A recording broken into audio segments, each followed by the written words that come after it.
importantes para efectos del curso.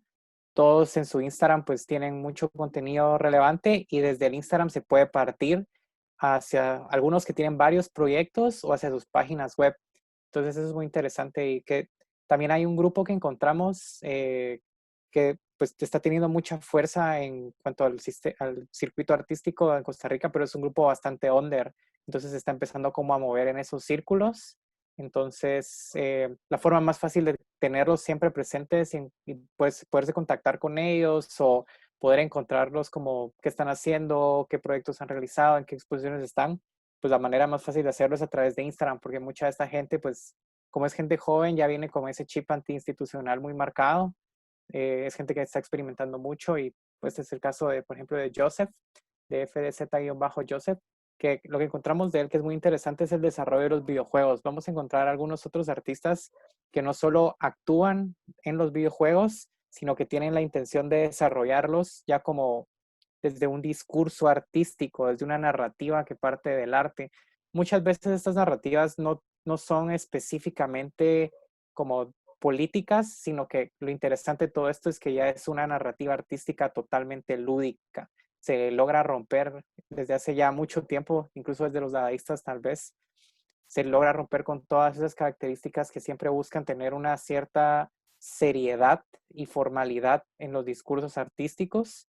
Y pues desde un punto de vista académico o institucional, esta cuestión siempre es muy necesaria. Si uno quiere entrar a esos circuitos, pues siempre tiene que tener, por más lúdico, por más divertido, o por más colorido que sea la obra de arte, siempre se espera de la obra, tanto como del artista, una seriedad. No necesariamente en cuanto a lo formal o a la forma, sino una seriedad en cuanto al discurso, que haya una conexión, que haya un cuerpo de trabajo lógico y coherente. Pero creo que estos artistas, muchos de los que vamos a ver hoy, son muy interesantes porque son esos artistas contemporáneos que ya no les importa tener eso, ya no es necesario hablar solo del mismo tema, tener que casarse con una estética, sino que esta misma estética del Internet que funciona pues básicamente como una antiestética o una forma de no tener una estética, pues se vuelve muy interesante. Este es un proyecto en Instagram, se puede encontrar como God-Suya. Ahí pueden ustedes encontrar el link para descargar el videojuego desarrollado por este artista.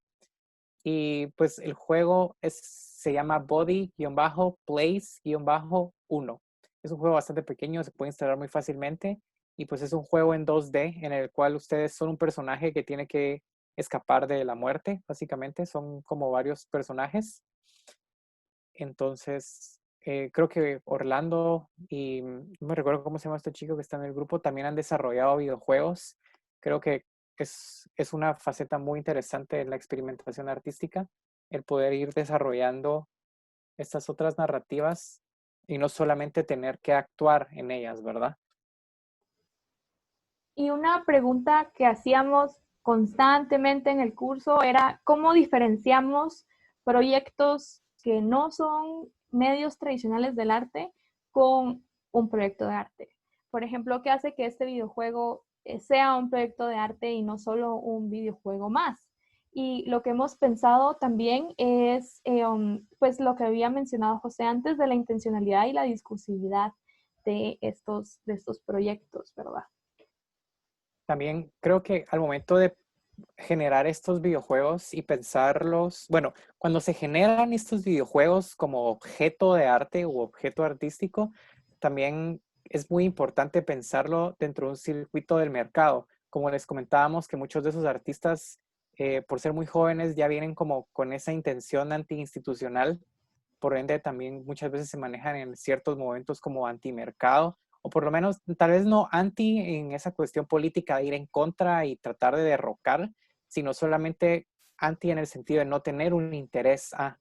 Entonces, esto es también como una faceta de una especie de democratización artística en el cual ustedes pueden acceder a estas obras y descargarlas y ya ustedes pueden poseer. El nombre del juego es Body-Place-1 y para encontrarlo en Instagram es God-Suya. Entonces, creo que entra en esta faceta como de democratización de las obras. No es como que uno pudiera ingresar a internet a descargarse, por ejemplo, obras de Jeff Koons, por ejemplo, ¿verdad? O sea, esos dentro de una institución y dentro del mercado del arte es donde tiene sentido que sean tan caras, ¿verdad? Como hablar de un Banksy, como hablar de cualquier pintor moderno o incluso pues los pintores que siguen trabajando en la contemporaneidad para esos circuitos. Creo que esto pues es muy interesante cuando va en contra de eso. Ya todos podemos tener nuestra copia virtual y creo que también cabe resaltar esta idea de cuál es el valor de las cosas, cuál es el valor del objeto artístico, si en dado caso podríamos removerle ese valor o ese peso institucional. ¿Qué valor realmente tiene para cada uno o qué valor tiene para el artista? Y también qué valor tendría una obra de arte como archivo o qué valor tendría una obra de arte como propiedad digital de las personas, ¿verdad? Realmente poseemos esta obra y ¿por qué tendría importancia poseerla, verdad? ¿Qué chiste tendría? Usualmente el coleccionista pues es como cierto lujo, ¿verdad? Tiene la capacidad económica de poder obtener, de poder poseer estos objetos y que son objetos que su valor está en que son únicos. O sea, por ejemplo, si ustedes tienen, pongamos un ejemplo, un cuadro de Dalí, por ejemplo. O sea, lo importante ahí es que ustedes tienen un objeto único que nunca se repitió, nunca se va a poder repetir otra vez. Viene de este sujeto consagrado y consolidado como el genio máximo y supremo del universo. Entonces, dentro de ese escenario, pues tiene un valor inmenso económicamente hablando, pero en este caso, ¿cuál sería el valor de la obra al momento de que cualquiera la puede obtener, al momento de que muchas veces hasta los artistas permanecen en este anonimato? ¿Qué función tiene eso del anonimato también, verdad? Si realmente es importante o no. Tenemos ejemplos como Banksy, por ejemplo, ¿verdad? Que es una furia en el mercado poder tener uno de esos objetos que hasta se sabe que él mismo ha podido ingresar a estos circuitos para poder inflar sus precios, ¿verdad? Entonces, creo que son preguntas que vale la pena hacerse al momento de pensar en este tipo de obras, si realmente esto tiene un valor y qué valor tiene para nosotros, qué valor tiene para un circuito artístico o para una escena artística. Entonces, Y que eso estos creo que es. artistas están conscientes de esa discursividad, ¿verdad? Estos artistas están conscientes de que estas son obras efímeras y eso es lo que les interesa. Están conscientes de que son obras democráticas y eso les interesa. Como que el artista no está luchando contra la ontología de los nuevos medios, sino que la acepta y dice, eso es lo que quiero para mi obra. Otro personaje del que hemos investigado y queríamos comentarles es Randall Sáenz. Randall, yo no sé si ustedes se recuerdan, pero Priscila mencionó que ella colaboró con un computín para hacer la Bienal Proxy. Pues computín, según nos comentaba Priscila, es un programador o alguien que maneja el software. Y pues este sujeto, Randall Sáenz, es un ingeniero en sistemas que está sumamente interesado en la música y en el arte y se abocó a Priscila para colaborar en Proxy y ambos hicieron la Bienal. Pues por supuesto Priscila estuvo a cargo de toda la curaduría y la gestión y Randall se encargó de la página web y de la recopilación y la funcionalidad de todas las piezas dentro de la página web y el espacio físico. Y como proyecto personal, pues Randall tiene participación en varias otras cosas. La primera es en este proyecto que se llama Pulgateca. La Pulgateca es prácticamente un grupo, no es un colectivo porque no están asociados como tal, pero sí es un grupo de personas que están interesadas en la producción de objetos o de nuevas tecnologías a través de la utilización de tecnologías ya obsoletas. Entonces, como ven acá, están trabajando en el hacking, las tecnologías abiertas y la obsolescencia programada. Esto quiere decir que tienen un catálogo gigante de piezas que han recolectado de tecnologías que ya no funcionan, que son obsoletas, pero que pueden funcionar para reprogramarse. Entonces, este grupo comienza a utilizar esta tecnología obsoleta para nuevas funciones, para funciones de hacking, para funciones de arte, para funciones de música electrónica. Entonces, además de la formación de las personas que entran a este proyecto, también pues tienen la disposición de estos materiales para las personas que llegan. Si se meten a la página web, en la página de inventario, que fue la que señalamos ahora, está un glosario gigante de todos los objetos que tienen, de toda la tecnología obsoleta que tienen. Y el proyecto me parece maravilloso por esa necesidad de utilizar la tecnología que ahora es obsoleta en un nuevo uso. Les comentaba la última vez de este artista cubano que se llama Ernesto Oroza, que tiene un proyecto que se llama Desobediencia Tecnológica, en el cual empieza a pensar cómo la tecnología de Cuba, una tecnología completamente obsoleta, completamente olvidada, es reutilizada para las personas en Cuba por su propia necesidad. Oroza con Z, sí, pero porque necesitan sobrevivir, ¿verdad? Entonces, Ernesto Oroza, por ejemplo, encuentra que hay un ventilador que funciona con una válvula de lavadora, o que hay un lavaplatos que ya no es un lavaplatos, sino que es una lavadora, etcétera. Entonces, me parece que este proyecto también responde a esta necesidad de desobediencia tecnológica, en la cual estamos apropiándonos de tecnología que debería ser basura para nuevos usos inútiles, porque el hacking, el arte, pues básicamente son usos inútiles, ¿verdad? Y lo que sí sabemos es que Randall es parte de este proyecto y es también algunos de los que están gestionando el inventario y la formación de las personas que entran, como en un Maker's Lab. Otro proyecto que a mí me llamó muchísimo la atención es que él, pues, creo que su fuerte, por así decirlo, dentro de... Perdón, me pica el ojo, lo siento, no puedo concentrarme en dos cosas.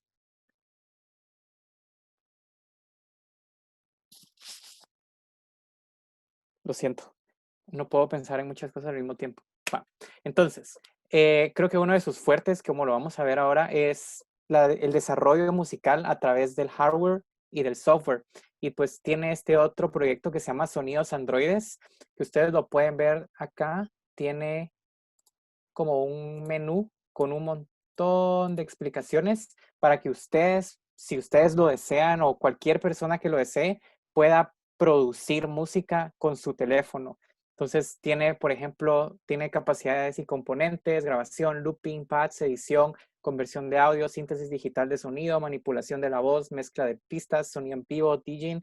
Entonces, realmente ayer lo estábamos ojeando y es muy interesante cómo aquí realmente uno tiene un tutorial con el cual uno podría grabar voces, podría desarrollar, por ejemplo, a través de software en el teléfono, uno podría desarrollar música electrónica también, uno podría mezclar música en el teléfono, podría uno masterizar piezas, masterizar voces para luego añadir. Ya no es necesario que uno tenga como solamente esta computadora súper poderosa con un montón de instrumentos y hardware carísimo para poder procesar sonidos, sino que uno si tiene un smartphone de una gama media o media alta, que ya no es tan difícil acceder a esto, pues uno realmente podría hacer un montón de cosas. Nos hemos dado cuenta que hay muchos artistas también que su interés viene de las grabaciones de campo, por ejemplo, lo vimos en Honduras, fue, ¿verdad? O en Panamá.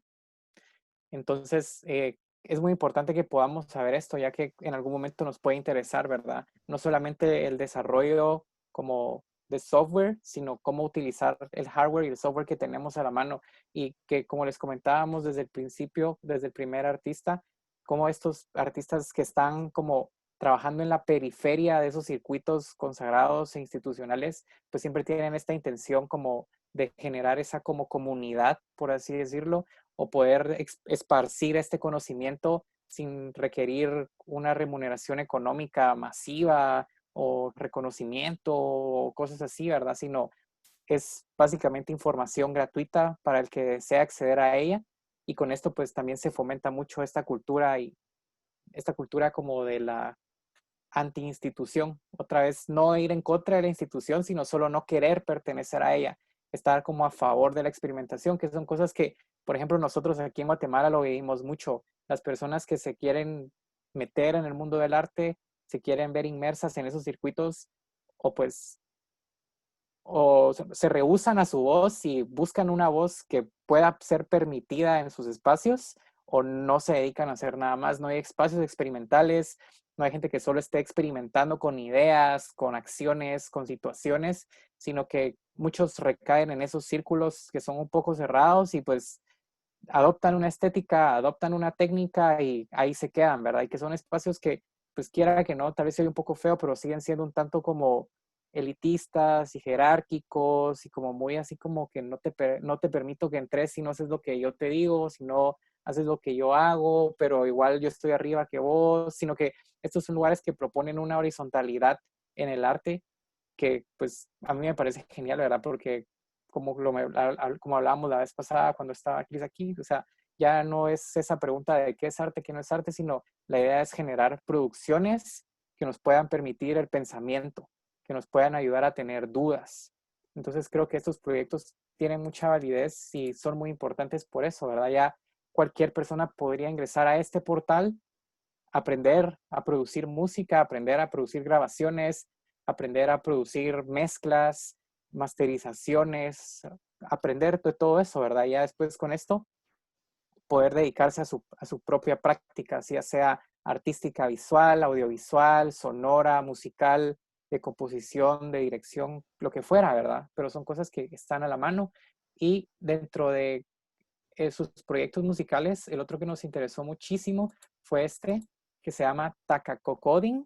Este no está en Instagram, pero ustedes lo pueden encontrar en YouTube con el nombre de Desconciertos del Centro Cultural de España en Costa Rica, que fue una proyección, fue un live que se hizo a través de YouTube, apoyado por el Centro Cultural de Costa Rica llamado El Farolito, en el cual se presentaron 3 músicos distintos, pues a modo de concierto.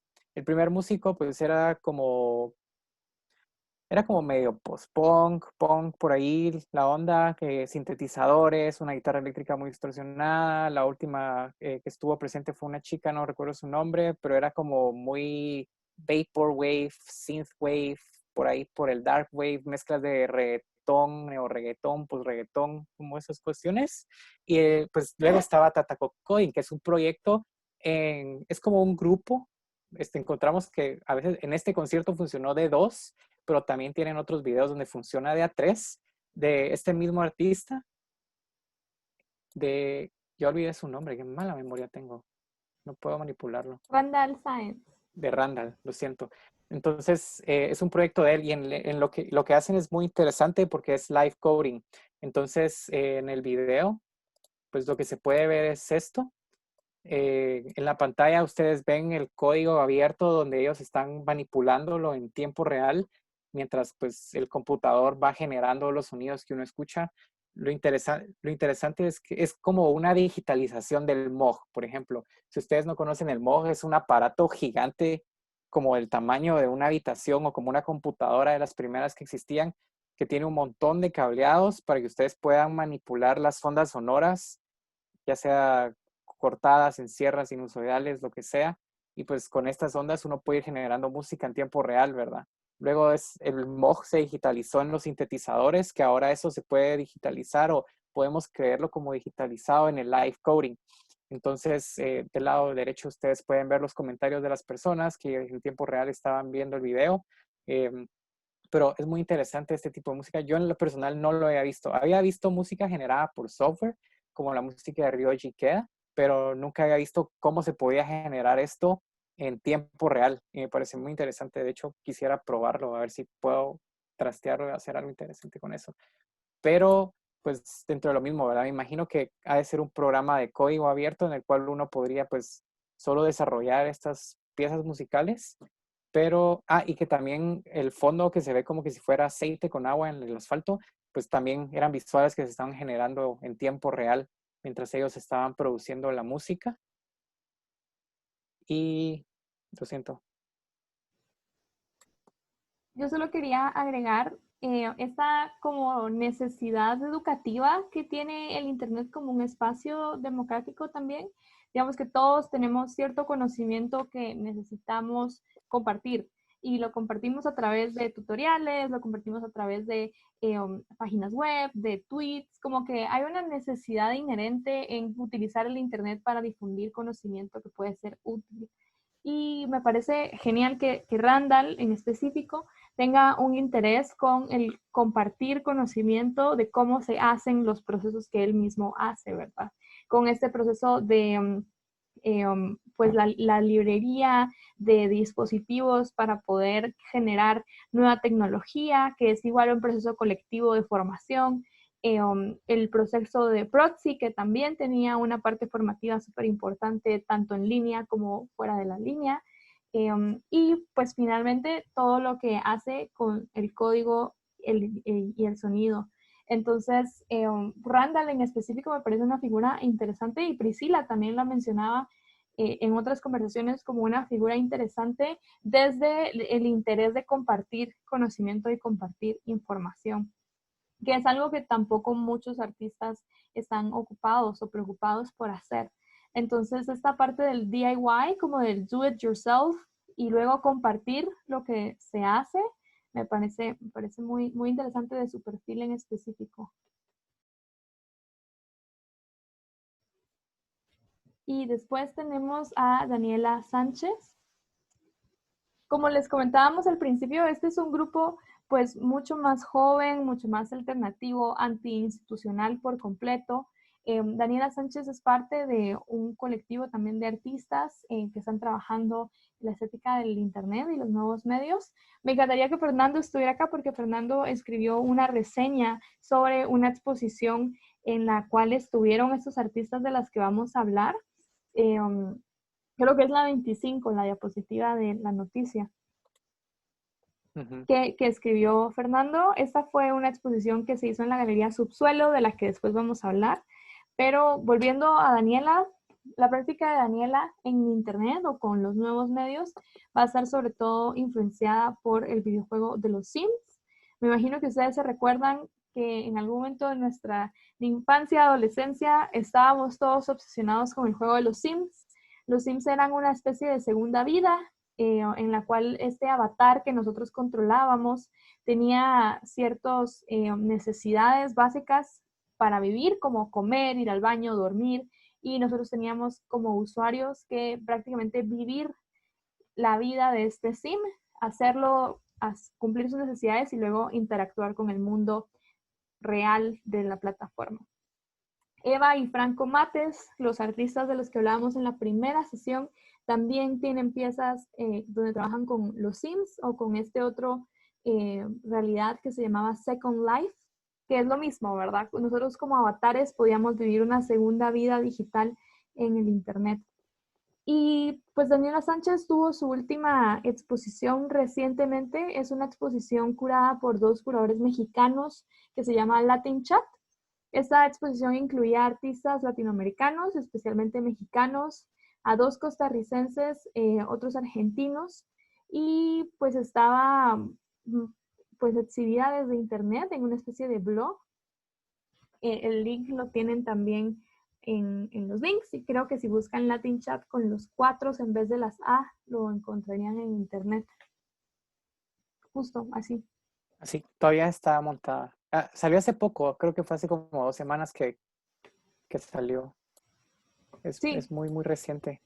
Y lo que Daniela presentó fueron 3 piezas donde estaba básicamente mostrando la vida o la interacción de su sim en distintas situaciones. Hay algunos, como el segundo que les vamos a mostrar, donde ya son 2 personajes de los sims golpeándose o peleando. En este también están como observando una computadora. Y básicamente, pues el sentido de estas piezas es como que si fuera una especie de documento documental de una vida secundaria, como si estos personajes fueran reales y estuvieran documentando su propia vida. Al mismo tiempo, yo creo que ya esta es una crítica personal como curadora. Me molestan un poco las exhibiciones en las cuales no hay cierta información que me permita conocer más sobre las piezas. Me gustaba mucho la idea de Priscila de hacer que las cédulas de las exposiciones fueran preguntas sobre las piezas. Esto genera evocaciones mucho más potentes hacia los espectadores. Y en este caso, donde las estéticas son un poco más antiinstitucionales, se tiende a omitir información que a mí como curadora me parece importante. Entonces, pues si investigamos la obra de Daniela, también sabemos que es una obra bastante como responsiva, tal vez esa no es la palabra, en inglés es responsive, pero como, ustedes entienden, como que está respondiendo o enfrentándose, confrontando es la palabra, como confrontando mucho la propia institucionalidad y la forma de hacer las cosas. Entonces estos son videos muy cortos en los cuales este sim está teniendo distintas interacciones y pues la intención es únicamente pensar cómo este sim tiene vida propia o es un personaje eh, que existe en la vida real, porque existe en el internet. Y ese Y es esto el es bien chistoso segundo. porque es como que si su avatar de Sim está jugando los Sims. Que luego teníamos esta otra, que es donde los Sims se están peleando, pero aquí abajito no nos habíamos, cuando lo estábamos viendo no nos habíamos dado cuenta que aquí abajo está también un artista que se llama Roger Muñoz, que también es costarricense. Eh, Tico les dicen, ¿verdad? O Tico.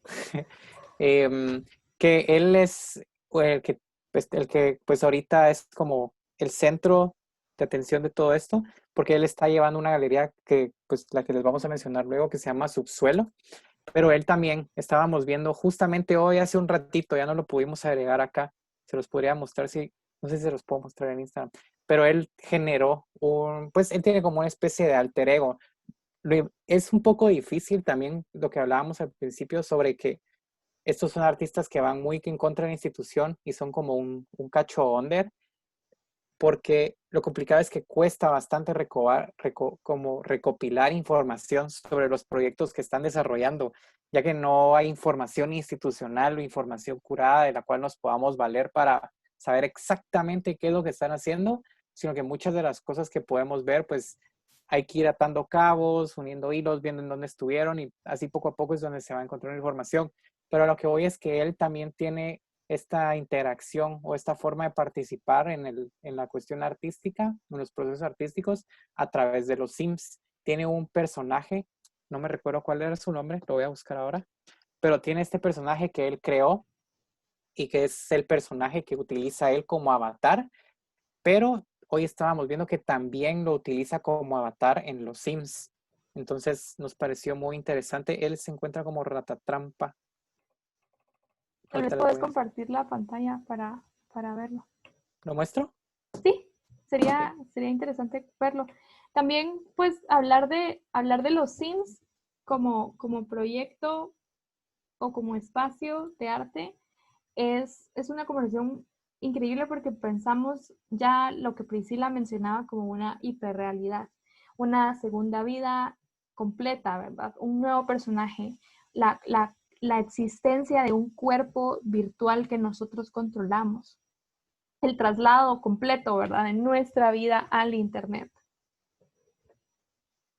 Sniffany es el nombre del personaje que él crea y utiliza, pero también estaba pues shooteando su Instagram, también es un personaje que él utiliza como en la vida real. A lo que iba es que no estoy seguro si es un drag que él genera o en el cual él performea o solamente es como un avatar secundario, que son los avatares y de las vidas como, ¿cómo se llamaría? Como vidas alternas del Internet. Ahorita es increíble el Internet cómo está lleno de eso. La semana pasada estaba viendo un sujeto que lo ponen a uno en esa situación, en ese como imbalance de no saber si lo que uno está viendo es real o no, pero es interesante. Y estaba viendo un sujeto ruso que su personaje del internet, él lo vende como cierto, pero su personaje del internet es que tiene una novia que es una sexto, una muñeca como de látex o no sé qué material sea, que se utilizan, se compran y se venden para tenerse relaciones sexuales con la muñeca, pero su vida en internet es como que si fuera una muñeca de verdad, perdón, como que si la muñeca fuera una persona de verdad. Entonces, son esas como situaciones que se están generando mucho en Instagram ahora, o por ejemplo, hablábamos la vez pasada de Lil Miquel, la verdad que es esta influencer digital, pero que pareciera ser real porque sale besándose con Bella Hadid o sale posando con las figuras más famosas de la farándula. Entonces es bien interesante cómo ahora pues en internet podemos generar estos otros espacios. Amalia Ullman era otra artista, donde desde esta perspectiva de lo real o del mundo de lo tangible pues no estamos seguros si estas situaciones son verdaderas en el mundo de lo tangible, pero nos cuesta reconocerlo y nos cuesta aceptar que estas otras vidas en el Internet son verdaderas. Son vidas que igual tienen su forma de ser, son personajes que igual tienen sus características, tienen sus, pues la naturalidad de su propio ser, ¿verdad? Su esencia, así como nosotros tenemos, ellos también lo pueden tener, ¿verdad? Entonces me parece muy interesante cómo ellos también están jugando con esto a través de este portal de los Sims y también cómo empiezan a ingresar en Instagram para consolidar la idea de lo real de estos personajes. Y esta idea de virtualidad personificada creo que no es algo completamente ajeno a nuestra vida real, que solo lo encontramos en el Internet. Y recuerdo mucho, por ejemplo, el primer día que hablábamos de Guatemala, les presentábamos un proyecto de un colectivo de drag queens en Guatemala. Y al mismo tiempo vamos a hablar también de varias drag queens en El Salvador la próxima semana. Y pues la idea de la drag queen es esta personalidad alterna que es completamente real. Esta nueva mujer existe, es su propia personalidad, pero la persona que hace este personaje, esta otra realidad, es también una personalidad, es también una persona. Y esta idea de personificar a alguien más que es real, no es un disfraz, no es un alter ego, es una personalidad. Me parece que es la misma traslación que hacemos hacia la idea de la virtualidad de nuestros avatares en Internet. Y pues pensar también la idea de qué tanto podemos convivir o qué tanto podemos trasladar nuestras vidas al Internet. Hoy que estamos en esta pandemia, pues nuestra vida completa, nuestra interacción completa con el mundo exterior se está haciendo a través de estas pantallas, a través de la conexión a Internet. ¿Qué tanto podemos trasladar nuestra vida real por completo al Internet y cómo estas simulaciones de avatares y de realidades pues, digitales también permiten pues, poder vivir esas vidas, ¿verdad?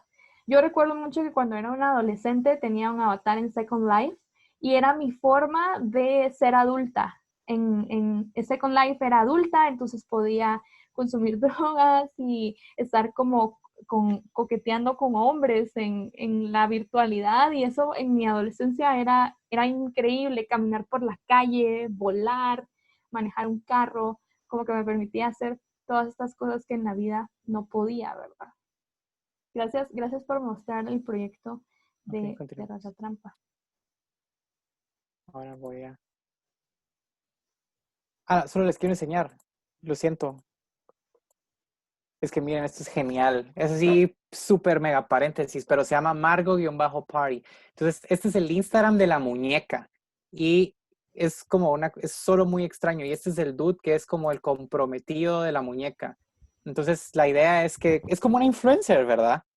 Esa es la vida de ellos dos, de lujo en Rusia, su amor, eso. Y ella tiene 115,000 seguidores. Imagínense, una muñeca, una sex doll tiene 115,000 veces más seguidores que yo, que un montón de gente, ¿verdad? Y lo que me parece muy interesante es cómo adoptan toda la figura de la influencer, ¿verdad? O sea, Instagram, si uno no lo sabe curar bien, pues está totalmente lleno de mujeres en trapos menores y cómo lo toman y lo empiezan a vender, ¿verdad? Al final de cuentas, pues ya no importa tanto si es real, no es real, sigue siendo como ese mismo objeto, esa misma mercancía de consumo visual, que creo yo que es lo que le da un gran plus. Sumado a eso, pues está como esta cualidad de que esta persona no es real en nuestro mundo, ¿verdad? Si lo ponemos como lo estábamos hablando en nuestro mundo de lo tangible, es muy probable que no sea real, ¿verdad? Pero ahí existe, ¿verdad? Si uno solo mira su Instagram, pues uno sabe que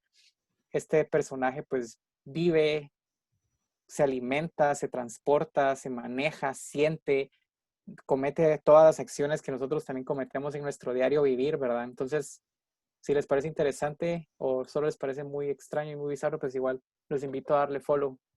Me parece extraño también que el hombre parece un avatar también.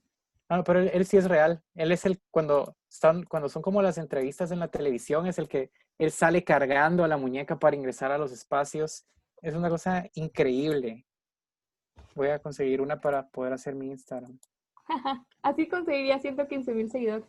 Ajá, me volvería influencer y podría así poder financiar mi arte. Y ya, listo. Adiós las galerías, adiós museos. Tendría mi muñeca influencer y así podría ser artista. Bueno, entonces estábamos hablando de estos sujetos que son jóvenes, antiinstitucionales y todo, pero de ahí encontramos esta otra chica que igual es muy, muy joven, tiene tan solo 27 añitos, Lucía Howell, lo pueden encontrar como Luke Howell en internet, y ella nos pareció que es tal vez la única de todos estos artistas que están generando estas experimentaciones, que sí está como un poco más dentro de lo institucional, pues tiene una página web formal, tiene textos que explican de una manera formal, tiene fotografías de sus obras o de sus proyectos de una manera formal. Entonces todo va como a la mano de eso. Sus proyectos siguen siendo realmente muy interesantes. Entonces estábamos viendo al principio su nombre es Virtus, que incluso este es interesante porque es su proyecto de grabación de la universidad. Entonces eso debe haber sido hace unos 2 o 3 años, cuando tenía tan solo 25 años. Y como hablábamos también de que eran antiinstitucionales, es interesante el hecho de que Lucía también exhibe en instituciones. Entonces, eso también pues la aleja del grupo anterior. Algo que quería comentar es que la forma en la que nosotros hacemos la investigación de los artistas que les comentamos es que nos abocamos a curadores, colegas y a otros artistas de las regiones que estamos explorando. Tomamos las sugerencias que ellos pues proponen, hacemos por nuestro lado la investigación y luego escogemos los proyectos que nos parecen más relevantes para la conversación que estamos teniendo acá. En este caso, pues Priscila fue clave para esto, Sofía Villena también, que son las dos curadoras que una ya estuvo y la otra continúa, y Guillermo Boer, que es un artista muy joven también en Costa Rica que ha tenido distintas interacciones con lo digital.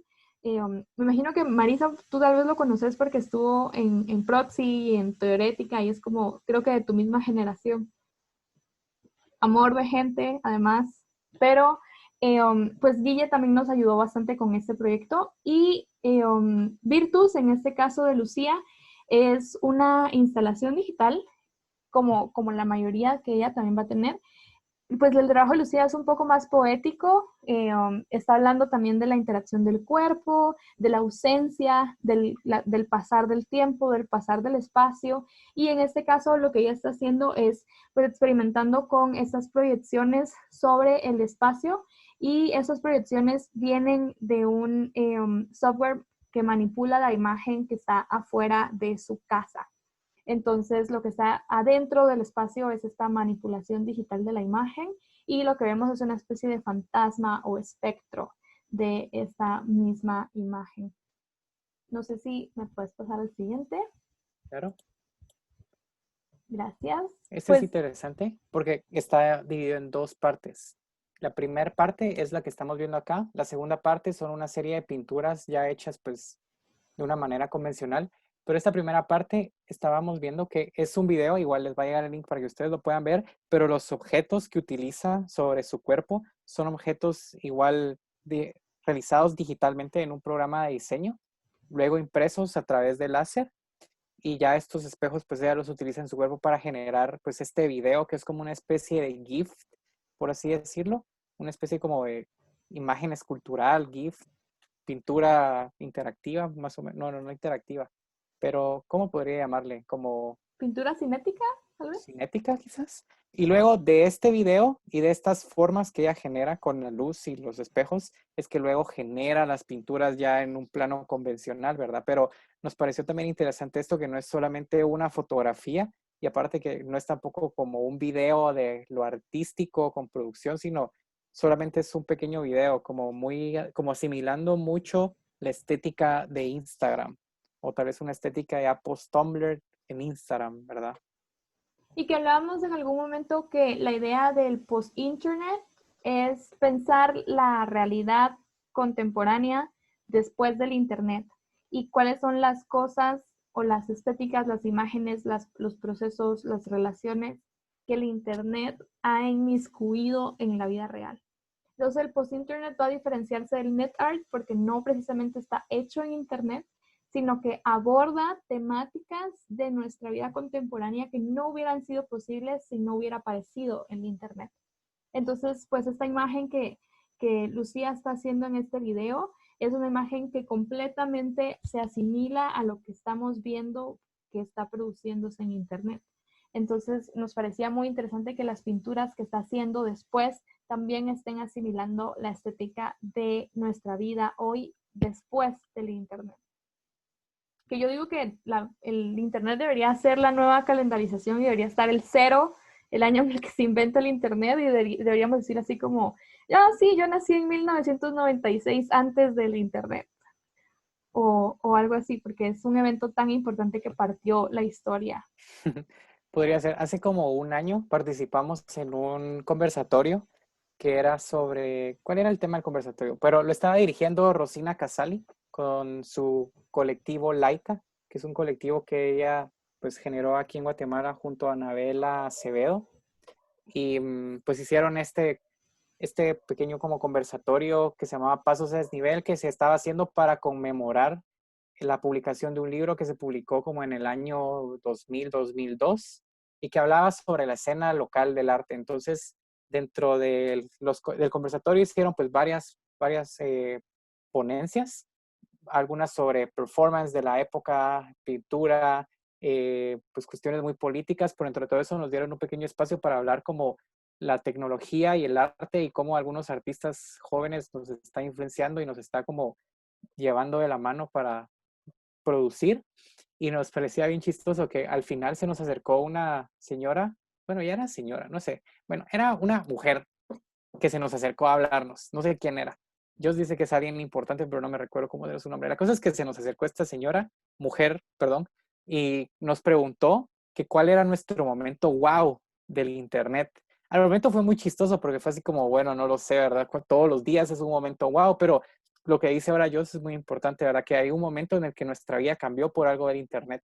Hubo un momento en el que nuestra vida se terminó de fusionar con el internet o se va a fusionar con el internet. Y a partir de eso, pues creo que las percepciones empiezan a cambiar, ¿verdad?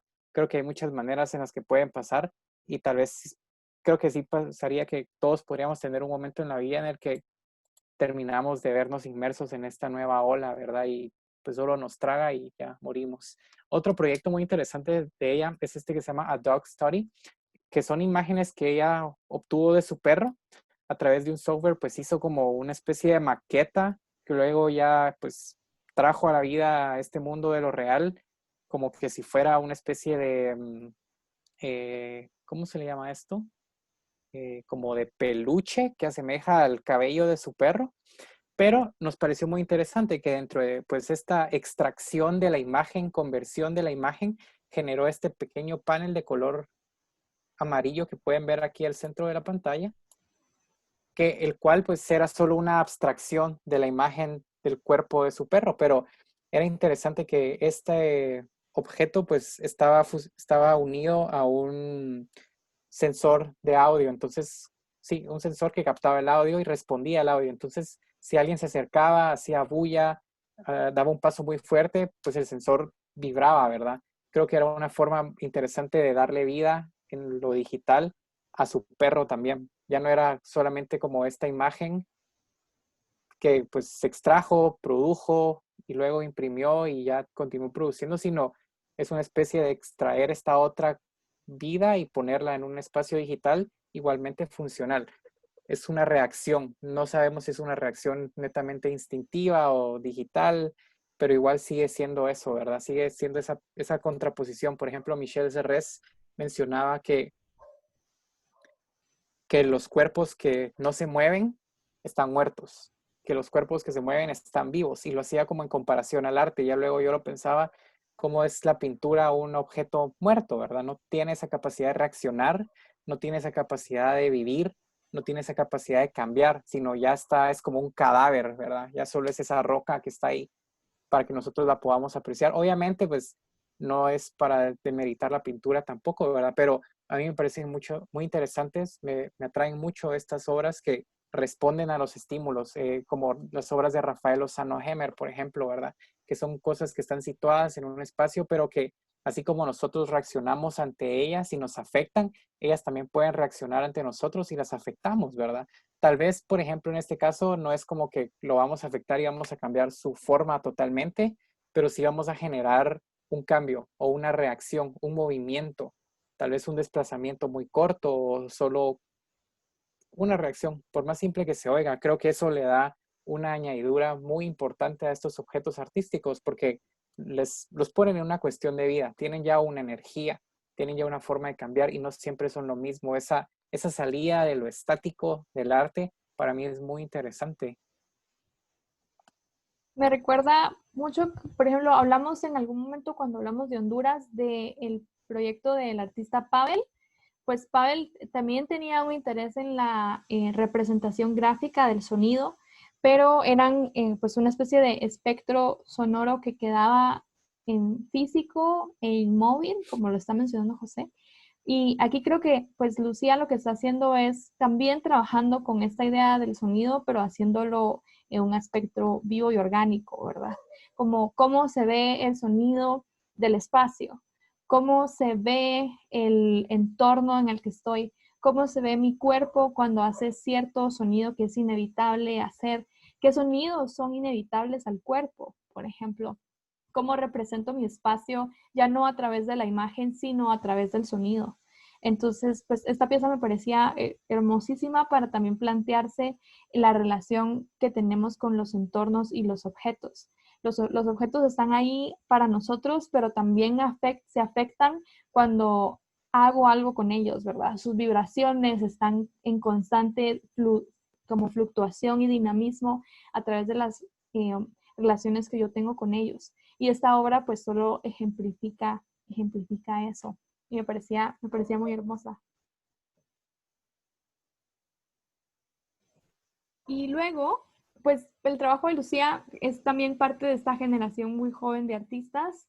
Y de esta generación pertenecen muchos de los que vamos a hablar hoy. De este otro lado tenemos a Wilson y Lama, que el trabajo de Wilson es un trabajo un poco más tradicional, un trabajo en fotografía y en pintura, pero nos parecía muy interesante que debido a la pandemia ha planteado un proyecto de exhibición digital. Veíamos la última vez como Marisa nos había compartido esta exposición digital en la cual estaba en el display de las obras y Wilson y Lama pues produjo también una exposición digital de sus propias obras utilizando este software de Google que se llama Poly. Poly es como decir Google Maps o decir Google Arts and Culture. Es otra aplicación de Google que en este caso está como una biblioteca de imágenes en 3D y también como un soporte para producir recorridos en 3D también. Y él está usando pues esta misma aplicación para poder hacer un recorrido virtual de su propia obra y al mismo tiempo invitando a otros artistas, colegas de él, para producir exposiciones digitales en esta misma plataforma. Ayer justo veíamos que publicaba en Instagram, y esto sí nos dio tiempo de subirlo, estas historias en el cual pues básicamente se refiere a lo que dije, que dice el COVID nos tomó una fotografía y a todos nos hizo digitales, virtuales, intangibles. Supongo que nos unió alejándonos o viceversa. Cualquiera que sea la cursilería que le inventemos al asunto, toca hacerle frente. Hoy empiezo esta propuesta de montajes panorámicos, muestras, ventas, exposiciones, llámenlo como quieran, sobre arte. He digitalizado un par de espacios del estudio en Terrazú y estaré publicando montajes con trabajo mío y de artistas, colegas que quieren mostrar, vender su trabajo. Y nos parecía muy interesante cómo a través de pues una aplicación tan sencilla de usar, pero al mismo tiempo pues compleja para quienes no tienen el conocimiento para hacerlo, pues están también democratizando la necesidad de exhibición y de soporte para el trabajo de los artistas. Entonces, pues los artistas que habíamos visto antes desde la anti-institución también se rehúsan a exhibir en espacios formales, en espacios legitimadores, y por qué no entonces hacer una exposición en Internet y legitimar el trabajo por nosotros mismos. ¿Quién nos da ese poder de decir que la exhibición hace o no hace algo? O que no podemos o sí exhibir. Eso es una cuestión bien importante también como a nivel centroamericano, que creo que pues en Guatemala aún no lo hemos visto mucho, pero creo que es importante que empiece a suceder y espero que en algún momento empiece a suceder, porque como les comentábamos ya anteriormente, ¿verdad? Existe solo este circuito ya consolidado de artistas que pues de alguna manera se exponen entre ellos mismos y pues acaparan como la atención. Tampoco está mal, ¿verdad? Pero siempre es importante y es muy interesante que existan estas contrapropuestas. Siempre generan contenido y material muy fresco.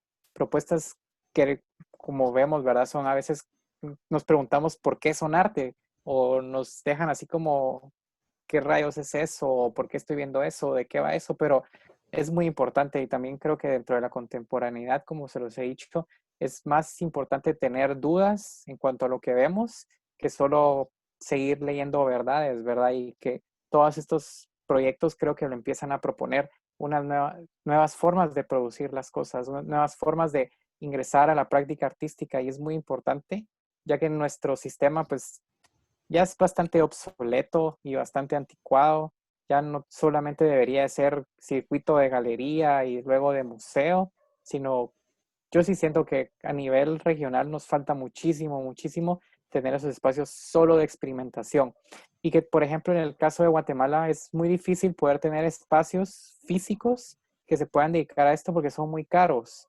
Una renta en Guatemala pues es carísima, carísima si uno quisiera estar en un lugar accesible. Si uno pues quisiera conseguir solamente un lugar barato, pues fácilmente podría uno hacerlo, pero en las periferias y que son lugares que son demasiado peligrosos. O sea, por ejemplo, con Chris el año pasado tuvimos un estudio como por 3 meses porque nos prestaron un cuarto en un lugar que se llama La Florida, que está en la zona 19 de la ciudad capital, pero es bien turbio. Y un día estábamos preparándonos para hacer un performance que nos habían invitado a hacer en una universidad y salimos en la colonia, en la Florida, a caminar, a comprar unas cosas. Y mientras estábamos comprando chunches para hacer nuestro performance, al otro lado de la calle, un marero le tiró un machete a la señora que nos estaba vendiendo los chunches. Solo fue una cosa así súper turbia. Ya como a las 2 semanas después de eso, pues mejor nos fuimos de ahí. No porque no queríamos estar ahí, sino porque nos quitaron el cuarto también. Pero, pero es muy difícil por eso, ¿verdad? O es muy turbio o es muy caro. Entonces uno tiene que decidir, ¿verdad? Si uno quiere probar, experimentar o a morirse. Pero estos espacios digitales, pues creo que por eso son muy importantes, porque no es que sean gratis, pero son muchísimo más baratos. O sea, imagínense tener un espacio en Instagram donde uno solo puede exponer, o un espacio en Google Poly donde uno pueda exponer, ¿verdad? Ya uno, pues, los costos se reducen un montón y a menos costos hay más posibilidades de otros materiales, ¿verdad? Y pues que pagar internet tal vez ya no es tan difícil como antes también y nos puede abrir muchísimas puertas. El internet es una gran academia, así como un gran espacio de experimentación y también un gran espacio de publicación, ¿verdad? Creo que también nuestra situación es que aún estamos en una etapa muy joven respecto a los medios digitales. Si se han dado cuenta, no hemos podido conocer muchos, muchos, muchos artistas, como en el caso de México, por ejemplo, o si viéramos en países de Sudamérica o pues no digamos Europa, que son los pioneros en todo esto, sino que son todavía propuestas muy jóvenes, propuestas muy pequeñas, son muy pocos en cantidad y en cantidad de producción también es muy poca. También hemos visto que la calidad es muy impresionante, hay cosas muy interesantes, muchas propuestas, pero creo que aún estamos en esa fase como de descubrimiento. Pues ya luego de eso creo que entraríamos como en la exploración o en la verdadera experimentación, que yo siento que lo que hemos visto ahora sí son experimentos y muchos proyectos ya muy importantes, pero creo que aún estamos en esa primera fase en la que solo se están descubriendo los métodos. Yo hoy pasé todo el día peleando por querer hacer una página web y no lo pude hacer.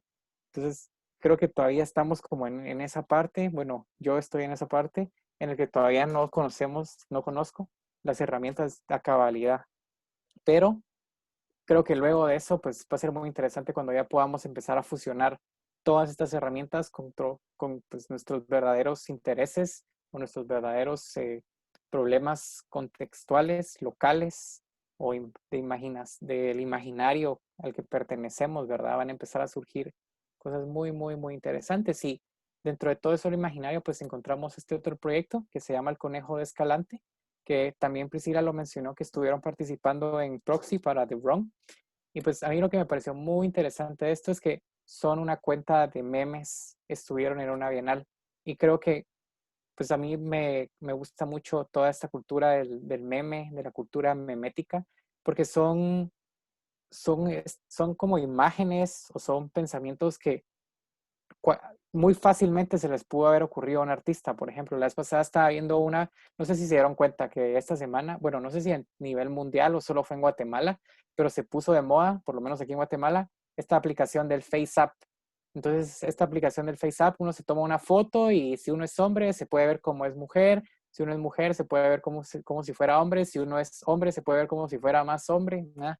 Pero uno puede utilizar esta aplicación pues para cambiar sus facciones de la cara, ¿verdad? Pero encontré un meme en internet de una chava que lo que hizo fue que se tomó la foto, la subió al FaceApp, se convirtió al género opuesto y luego a esta imagen la volvió a convertir y la volvió a convertir y la volvió a convertir y son una serie de conversiones, tal vez como unas 25, para llegar a esta como degradación de la imagen y la generación de un personaje totalmente nuevo a partir de su cara. Me pareció muy, muy interesante y ella lo hacía solamente como una curiosidad o un meme del internet, pero ¿cuál sería esa línea, verdad, que nos divide? Porque, por ejemplo, si ustedes me preguntaran qué pienso yo ahorita, por ejemplo, qué es lo que divide de las acciones artísticas, por ejemplo, ahora yo vendría rápido y diría, bueno, yo creo que la diferencia es lo discursivo que tienen las cosas, ¿verdad? Pero no hay nada más discursivo que un meme, no hay nada que tenga un contexto o una exploración política más grande que un meme. Muchas veces los degradamos por la cuestión de la comedia, por ejemplo, pero tienen esa fuerza. Y por ejemplo, aquí en Guatemala, yo siento que tienen esa fuerza política y que los guatemaltecos estamos como bien reprimidos y estamos como bien acaparados por la fuerza del gobierno, de los militares, que nos da miedo salir a la calle a hacer cosas, a imponer nuestros derechos, ¿verdad? Pero creo que en los memes culturalmente se ha encontrado una especie de salida o de desahogo ante todos los problemas. Guatemala también es, ahorita, por ejemplo, en el coronavirus, somos el país al que peor le está yendo, creo yo, y vamos a estar en coronavirus como por 5 años y va a ser van a robarse, ya ahorita ya se han robado miles de millones de dólares, ¿verdad? Y la gente se va a morir y todo. Entonces, creo que esa es como un escape muy pequeño en el cual las personas pueden como encontrar una manera de tener una voz, ¿verdad? A través de la comedia o de la comicidad en este caso. Entonces, creo que entre lo que es un meme y lo que no es un meme, creo que es una línea es una línea que se queda muy difusa, ¿verdad? No sé qué piensan ustedes. ¿Qué piensan ustedes de los memes? Hablen, hoy no han hablado. ¿Qué piensan ustedes de los memes? ¿Alguien? Bueno, a mí lo que más me interesa, obviamente, es como una forma de simbología, lo veo yo, o sea, como una especie de código cultural.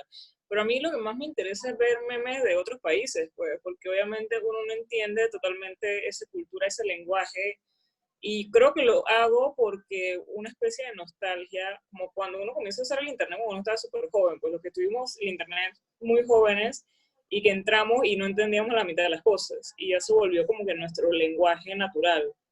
Pero entonces yo creo que yo lo hago como una especie de, no sé si masoquismo, exploración, investigación de viendo como que ese sentimiento de no entender algo del todo, pues, pero tenemos un lenguaje en común, pero no entiendo nada de la simbología, pues. Eso es bien interesante porque, por ejemplo, yo soy bien fanático del ciclismo y soy así como fangirl de eso, pero es bien chistoso cómo dentro de la cultura del ciclismo me encontré que existen un montón de páginas de memes y al principio cuando los mira uno se queda así como, ¿qué rayos es eso? Pero uno empieza a aprender un poco más de la cultura, se empieza a informar un poco y ya le causan risa a uno y uno es como una especie de culturización dentro de un tema, ¿verdad? Es volverte parte de un contexto o pertenecer ahora a una nueva comunidad. Si entendés el inside joke, pues ya sos como amigo de alguien, ¿verdad? Que eso pasa mucho. Uno tiene un su cuate y anda en la calle fregando pasándola bien, y aparece otro cuate que no es tan allegado, y si uno empieza a hacer esos inside jokes con otra persona, pues obviamente es porque hay un vínculo más cercano con ese sujeto. De alguna manera los memes funcionan algo así, ¿verdad? Son como inside jokes de pequeños contextos muy específicos, ya sea una comunidad, un país, un contexto, un gusto, un hobby, como ese tipo de cosas. Eso es muy interesante, ¿verdad? A mí también me llama la atención cómo se recontextualiza cualquier cosa y se le da otro sentido totalmente diferente. Digamos que incluso las plantillas de antes eran un poco más respetuosas a la película, a la referencia primaria. Pero, por ejemplo, hace poco estaba investigando un meme que se llama el pana Miguel, algo así, que es un gatito parado en dos patas, así. El pana Y, Miguel. ajá, sí, Miguel mi pana, algo así se llama. Es un gatito así parado en dos patas. La cuestión que este meme, investigando el origen, simplemente es un video de como 10 segundos que publicaron en CNN de un gatito que tiene una malformación que hace que se pare en dos patas, pero no, el nombre Miguel no tenés ni idea de dónde salió, no tenés ni idea de por qué la gente lo usa como lo usa. Digamos que esto del shitposting siento que ha cambiado un montón la manera de consumir el meme, porque hoy puede no tener nada que ver con de dónde fue sacado.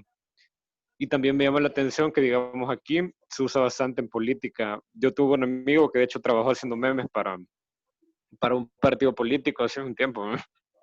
Y de hecho el presidente ha pagado páginas para que le hagan memes, así. Y entonces es bien curioso también como también puede ser un arma política incluso. ¡Hala, qué loco! Aquí en Guatemala lo que está así como bien de moda es ¿cómo les dicen a estos perfiles falsos de Twitter? Eh,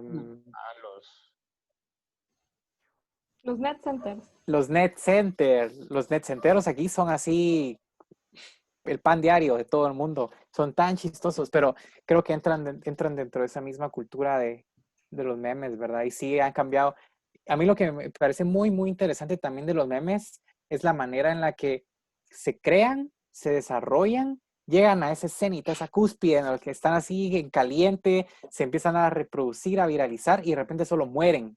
O sea, empezó lo de la pandemia y estaban los de esos chavos africanos que cargaban el ataúd, ¿verdad? Y salía por todo. Aquí en Guatemala le hicieron tantas bromas con el Transmetro, que es el transporte urbano, y ya murió. O sea, ya nadie se recuerda, ya no lo miras otra vez. Creo que eso es una característica muy linda y muy importante del Internet, que esas cosas de repente suben y luego mueren, ¿verdad? Tienen su ciclo de vida también.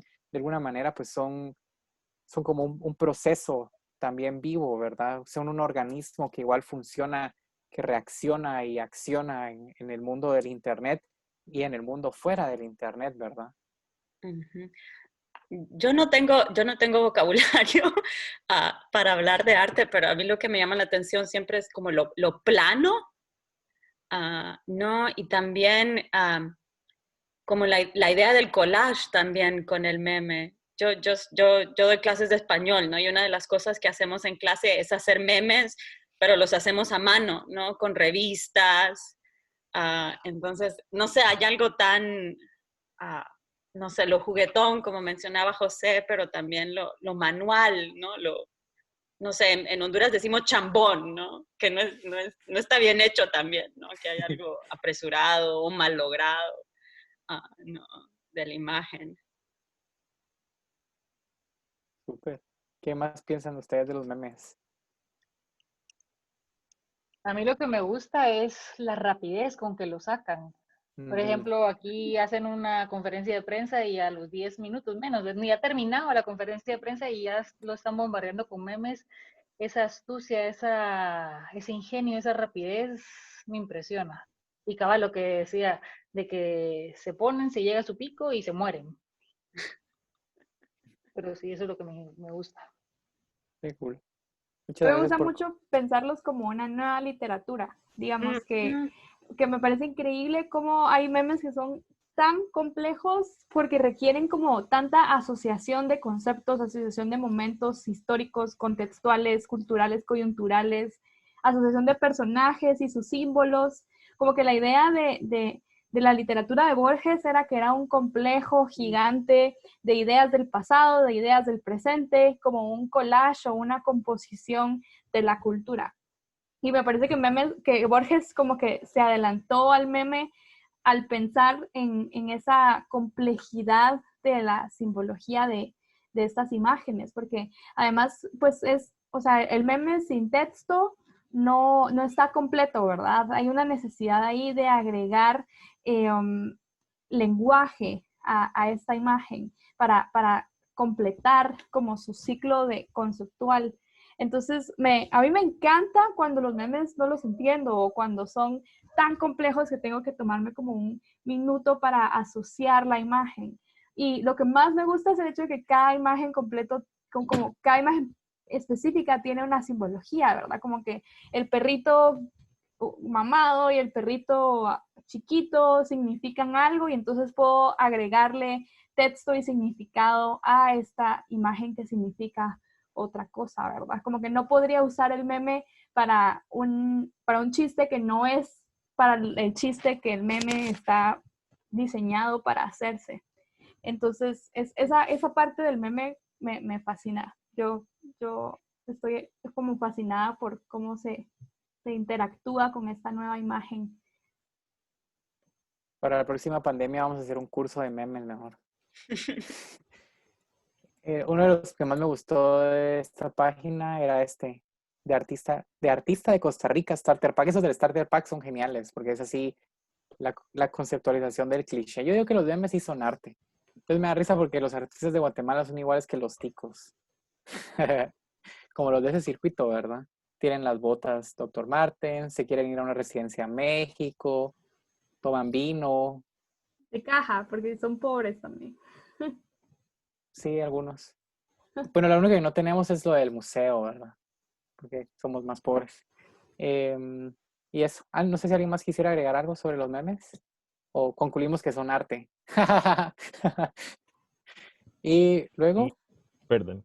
A ver. Llama la atención que también los puedes ver como desde la historia, por eso que mencionabas que hay un momento en el que son bastante utilizados y de ahí mueren, entonces eso te habla de un momento en el cual ese meme en particular fue conocido, lo ocupó la gente.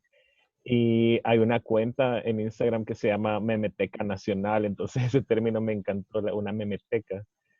Y a mí me parece que son arte que los puedes ver de esa manera, pero también desde la historia y desde la antropología, porque el poder, el utilizar esas imágenes como plantilla para una infinidad de ideas me parece bien interesante.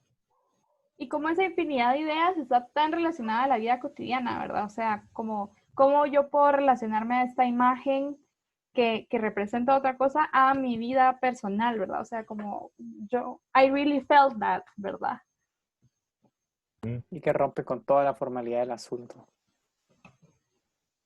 Eso es muy interesante. Voy a ver el link que compartió Rodrigo.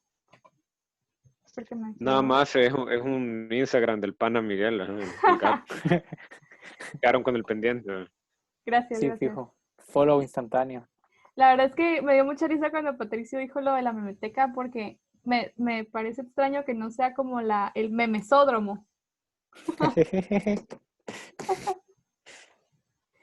Ok, y pues podemos continuar con la presentación.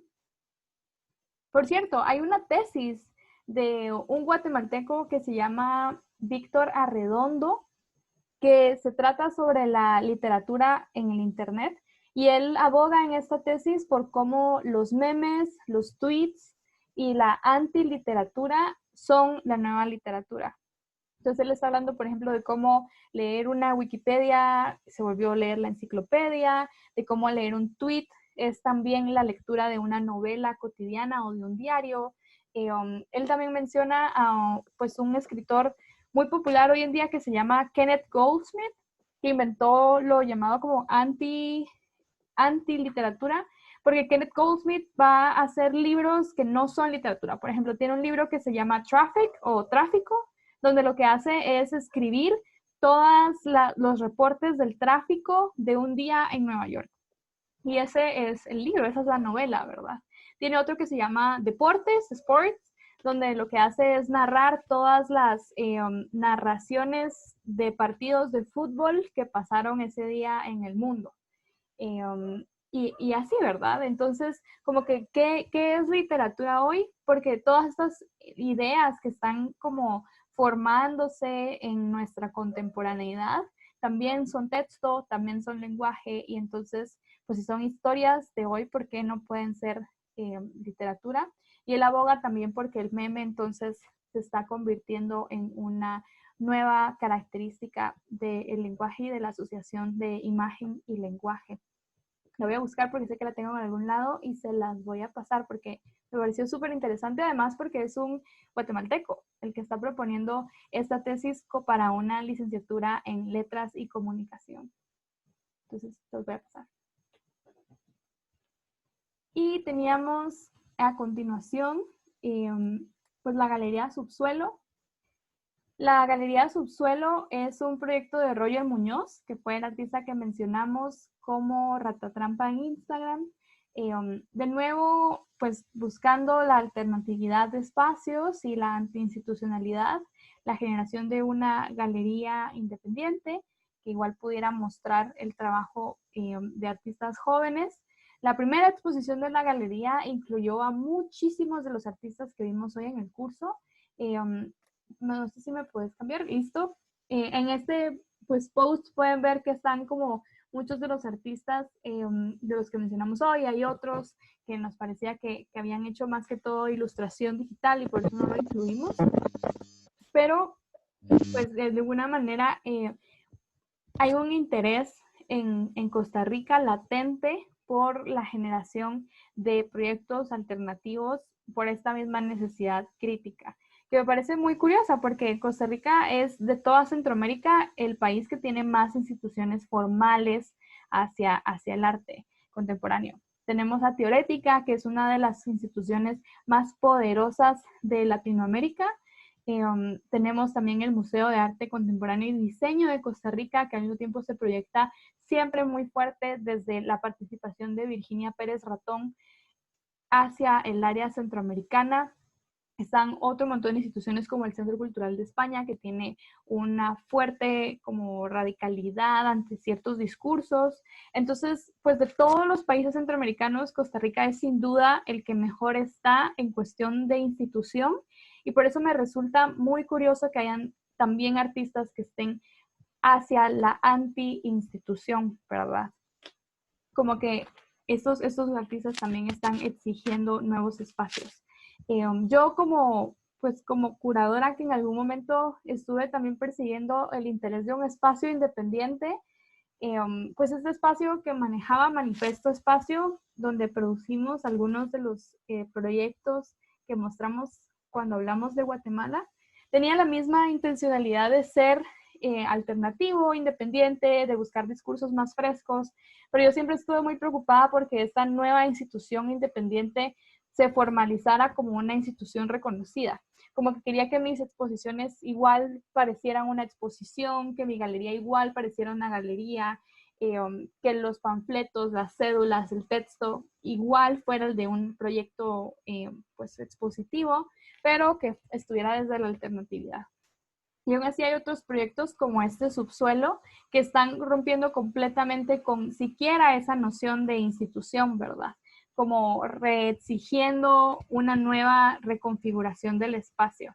Y aunque concuerdo con José en que las escenas centroamericanas son escenas muy jóvenes y al mismo tiempo pues escenas que también están emergiendo todavía de sus primeras experimentaciones, sí me parece que Costa Rica está bastante bien enfocada hacia un sitio como muy, podríamos decir, como muy claro, que es la alternatividad, sin duda, y la exploración del Internet para artistas muy jóvenes.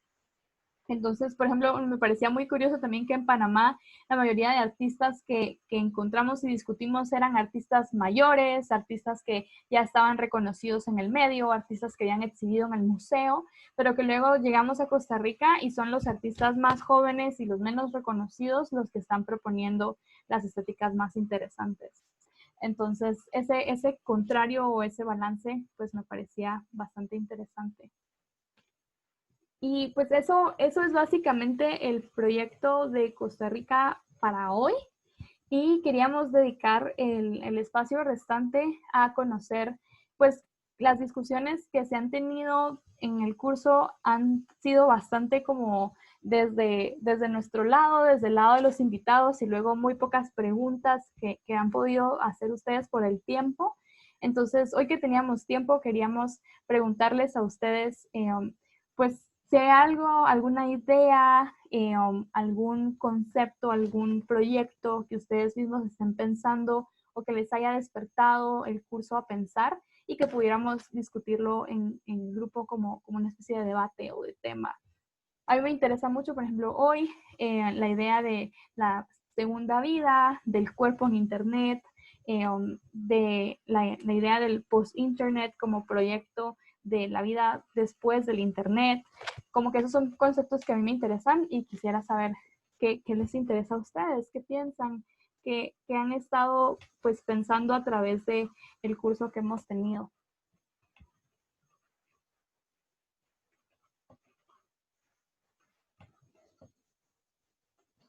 Oli, bueno, a mí yo creo que, bueno, o sea, para mí, a pesar de que yo siempre ando como una búsqueda constante así de otros artistas, etcétera, creo que me ha despertado más como esa ansia de, como que esa conexión con otros grupos, con otros artistas, como conocer el trabajo de otros artistas. Pues más que nada, no tanto conocerlos personalmente, aunque si eso pasa, como buenísimo, pero conocer realmente el trabajo de otros artistas. Porque habías mencionado ya hace rato de esa, cuando sobre todo hablabas de lo de los trabajos en Guatemala, de esa ausencia de archivo, pues. Que realmente es como que lo que hace que sea más complicado conocer a profundidad, pues, porque obviamente yo apunto de que los nombres y después digo, bueno, voy a buscarlos y no encuentro nada, me sale otra gente, me sale que gente random, y que deportistas, políticos, o sea, entonces como creo que es eso, como esa necesidad del archivo y también, bueno, y conocer a los que siguen vivos, pues, o sea, aquí muchos son, de los que estamos aquí en el curso, o sea, somos artistas o no artistas, o estamos en proyectos, o y eso, entonces como que, ¿sabes? Como que creo que como que esas herramientas, o tener conciencia de construir esas herramientas para también mantener esa conexión, porque esa conexión nos ayuda, nos retroalimenta, y creo que hace más interesante aún el disfrute y el compartir de cualquier proyecto. Me parece increíble la palabra que usaste como herramienta, porque tal vez eso es justamente lo que nos hace falta para poder entrar en un diálogo común y también pues, profesionalizar las prácticas de las que hemos hablado, las herramientas de gestión, ¿verdad? Que se refieren a cómo hacemos para profesionalizar a los artistas que están trabajando estas prácticas, cómo hacemos para difundir estas prácticas, para archivarlas. Si, por ejemplo, en el caso de Panamá, un museo tuvo el interés de hacer proyectos como estos, ¿por qué no hay documentación de nada? ¿A quién le corresponde eso, verdad? Y es una pregunta que yo hago todo el tiempo porque yo tengo como la necesidad de sentir que estoy aportando algo al universo. Como que esa es mi obsesión, sentir que puedo aportar en algo. Y me preocupa mucho el ni siquiera saber cómo poder como crear estas herramientas de las que hablas, porque se habla de un ecosistema. Entonces, ¿a quién le corresponde archivar? ¿A las instituciones? ¿A los artistas? ¿A los gestores? ¿A los curadores? ¿Cómo proveemos una plataforma para archivar? En la última sesión en la que va a estar Sofía con nosotros, queremos mostrarles las herramientas que en el mundo se están utilizando para archivar el Internet, porque también hay una necesidad como increíble en todo el mundo de saber que estas informaciones son vastas y son efímeras. Entonces, ¿cómo hacemos para archivar en nuestra necesidad de memoria? Pero al mismo tiempo, ¿cómo hacemos para que, porque ni siquiera estamos hablando de que sea un archivo que va a durar 800 años, sino que estamos hablando de un archivo que hoy en día nos permita conocer lo que está pasando hoy en día, como dónde se articulan estas prácticas, cómo hacemos. Necesitamos un catálogo, por ejemplo, un libro, una publicación donde se recopilen estos artistas, porque si hablamos, por ejemplo, de pintura contemporánea, hay exposiciones específicas de pintura contemporánea en Centroamérica y la exposición siempre ha sido un dispositivo de investigación. Entonces, la exposición como dispositivo de investigación articula a los artistas y las prácticas que están trabajando lo que a la investigación le interesa y lo recopilan en un documento. Este documento es de acceso, entonces allí existe algo. Muchos de los artistas que vimos en el curso también los encontramos a través de exposiciones que se han hecho. Pero como ni siquiera nos estamos preocupando por documentar esas exposiciones. Priscila incluso el lunes nos mostraba y decía, ¿verdad? Tomé malas fotografías de este evento que nunca en la vida se va a volver a repetir y que fue sumamente importante para el arte de los nuevos medios en Costa Rica y solo yo sé de qué se trató. Entonces, ¿qué responsabilidades tenemos todos nosotros como productores a la hora de dejar registro de lo que hacemos, verdad? El escribir sobre todo lo que estamos produciendo, el dejar una huella en el internet o una huella física de nuestra propia existencia en esta vida, ¿verdad?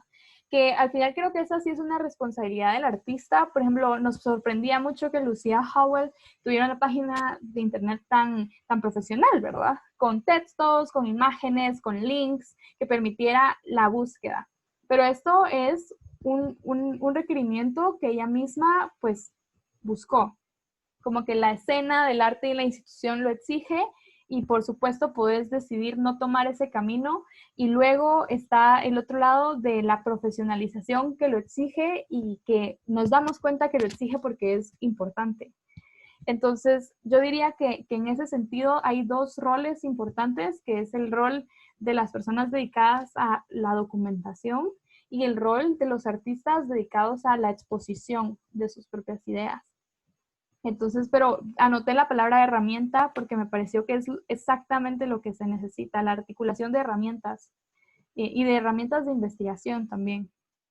A mí lo que me pareció muy interesante de lo que decía Marisa es que por más que uno a veces sí trate de investigar sobre otros artistas, en los contextos locales es tal vez un poco más sencillo, porque ponete en tu ciudad o en tu país, pues hasta hace 3 meses, 4 meses, era muy fácil poder acceder a ciertas exposiciones, a ir a alguno que otro espacio, que a algún museo, que una galería, que a un restaurante venía una expo, o sea, era un poco más fácil hacer esta investigación de campo, pero lo que sí me he dado cuenta durante esta investigación, este tiempo, es que Centroamérica, a pesar de ser tan pequeño y estar como tan junto, estamos muy desconectados entre contextos, ¿verdad? Es muy difícil poder acceder a esta información de artistas de otros países cuando son artistas así de jóvenes. No hay mucha información disponible. Los mismos artistas carecen de esta información disponible para las personas.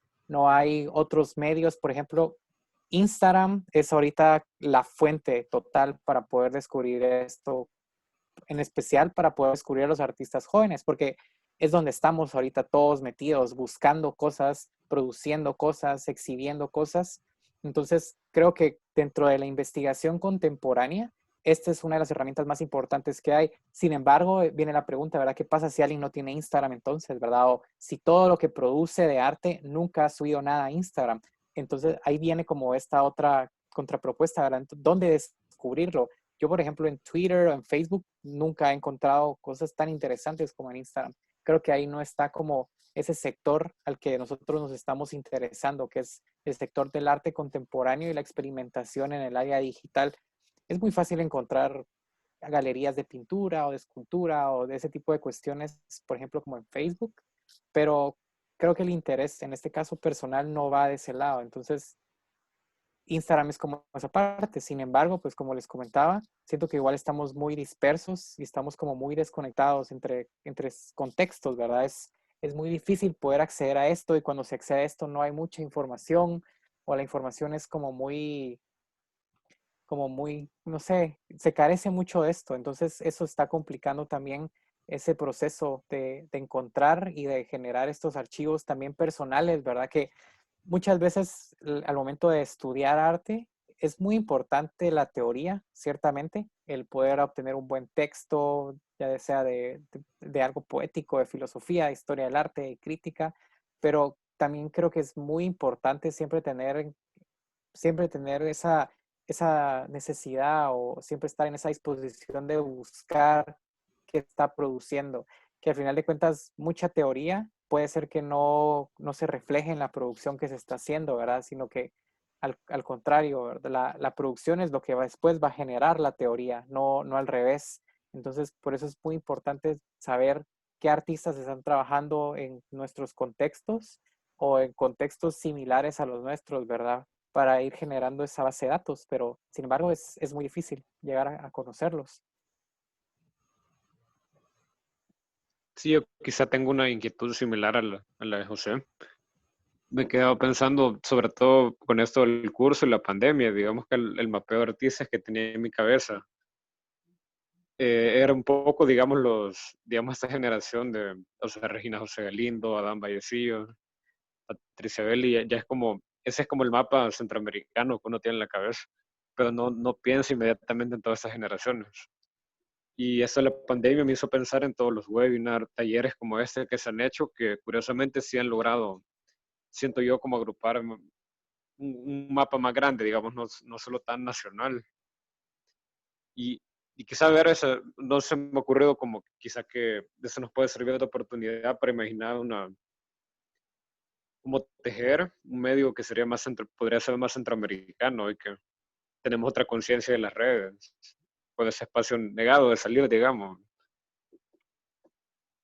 Incluso es bien interesante, por ejemplo, tú mencionas los webinars, pero ayer, por ejemplo, este chico, Ratatrampa-69, eh, estábamos viendo que tenía una conferencia, charla, discusión que había sido invitada por parte del Farolito del Centro Cultural de España en Costa Rica para hablar de su trabajo, pero cuando nosotros ingresamos, pues estaban teniendo un montón de complicaciones en el Zoom, ¿verdad? Entonces ahí viene ya otro problema añadido a eso, ¿verdad? Que las tecnologías en nuestros países siguen siendo de difícil acceso y que no todas las personas lo pueden manipular de una manera eficiente. O sea, no es por ser mala onda, pero por ejemplo la charla la estaba dirigiendo una señora que ya se miraba bastante grande y que pues puede ser muy desarrollada, muy culta, no estoy diciendo mala onda, pero se miraba que tenía un gran problema tratando de manejar el Zoom, por ejemplo, ¿verdad? Y que también muchas veces nos ha pasado a nosotros que nos encontramos en charlas, por ejemplo, en esta charla que les comentaba, en el que era como una discusión generacional, en esta que estuvimos en la de Pasos a Desnivel. Entonces, son como esos problemas, ¿verdad? O sea, están esos artistas consolidados, están los artistas que empiezan a salir. Entonces, en esos espacios te invita un curador ya consolidado y tú llegas con tus nuevas ideas y pues empieza como una lucha que ya, más allá de ser una lucha de conceptos artísticos, de inquietudes filosóficas, de propuestas conceptuales, se vuelve como una batalla generacional de ideas, ¿verdad? De que esto no es así, esto no es así. Entonces, ahora pienso, ¿verdad? Lo complicado que estamos de separados entre contextos y ahora lo complicado que estamos separados entre generaciones, ¿verdad? Estamos años luz del desarrollo. Pero sí, creo que ese es otro problema, que no solo es como tener la tecnología, sino que la podamos utilizar de una manera eficiente y que después le podamos sacar provecho a eso, ¿verdad? Por eso mencionaba hace 10 minutos, ¿verdad? Que aún seguimos siendo un, un bebé que está empezando a explorar todas estas nuevas tecnologías, viendo cómo qué puede desarrollar, porque también, por ejemplo, acceder a la tecnología a la que accede, por ejemplo, Balam Soto, o sea, aquí en Guatemala, que yo creo que sería imposible que se pudiera hacer, ¿verdad? O a menos que fueras ultramillonario y tener esa posibilidad de poder comprar todos esos aparatos increíbles que él tiene, sería muy difícil porque tampoco existen esas instituciones independientes o no independientes que pudieran apoyarlo a uno para poder hacer el desarrollo de estas tecnologías, ¿verdad? A mí, Rodrigo, me resuena mucho lo que dijiste, que fue algo que compartió Marisa también, cómo hacemos para pensar la región como una región conectada. Y creo que lo primero que tenemos que hacer es repensar la región, porque estamos como pensando Centroamérica con la misma idea que Francisco Morazán estaba pensando en el siglo XVIII, la Unión Centroamericana, ¿verdad? Así como esta unión de países pobres que tienen pues como intereses en común porque son un paso de toda la porquería que le puede pasar a los otros dos extremos de América. Y creo que el arte también está pensando esta misma idea como de precariedad sufrida y como de artistas que no tienen recursos, porque pues yo creo que bueno, no creo que, la historia dice que pues Virginia Pérez Ratón fue una gestora, una curadora, también una artista, escritora, profesora, etcétera, maravillosa de Costa Rica, que en 1994 toma la dirección del Museo de Arte Contemporáneo y Diseño de Costa Rica. Y a partir de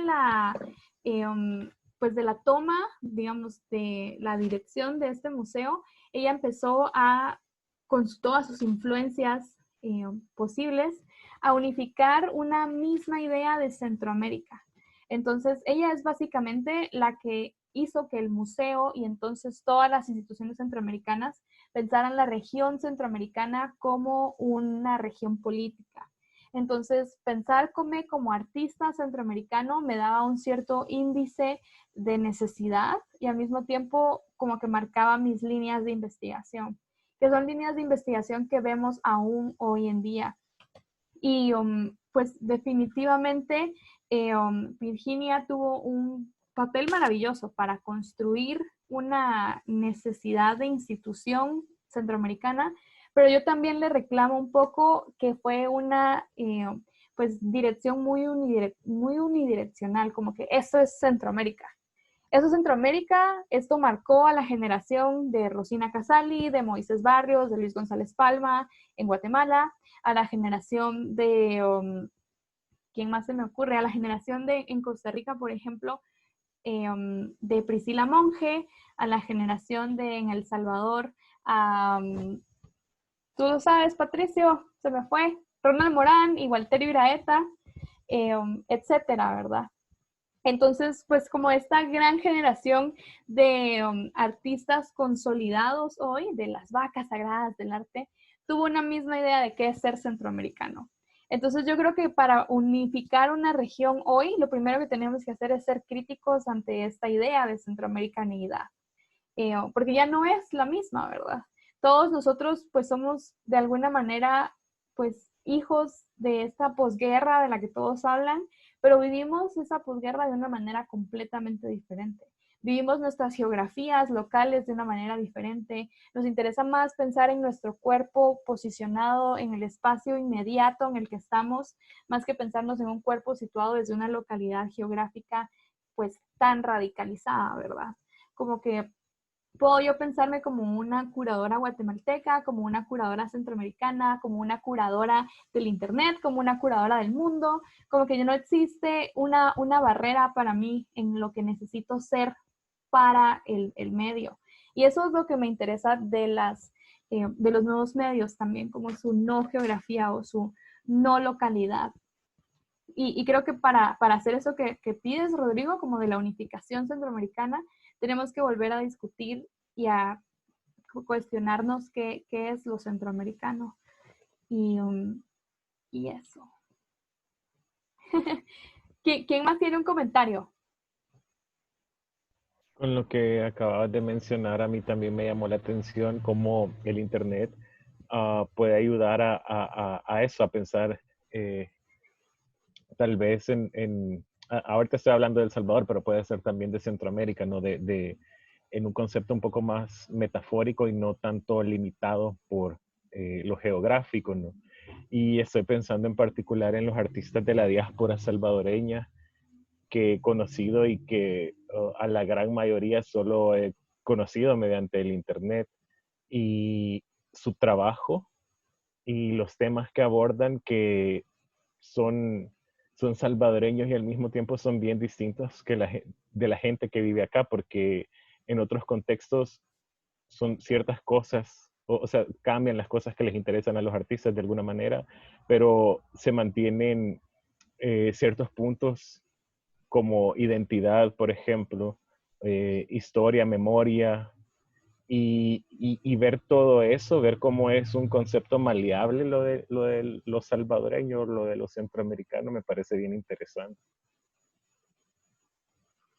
Y que si les dices que queremos hacer como un concepto maleable de todos estos conceptos, estás yendo al meollo de la llaga, ¿verdad? O sea, esta generación está cimentada en la necesidad de una identificación cultural, de una identificación contextual.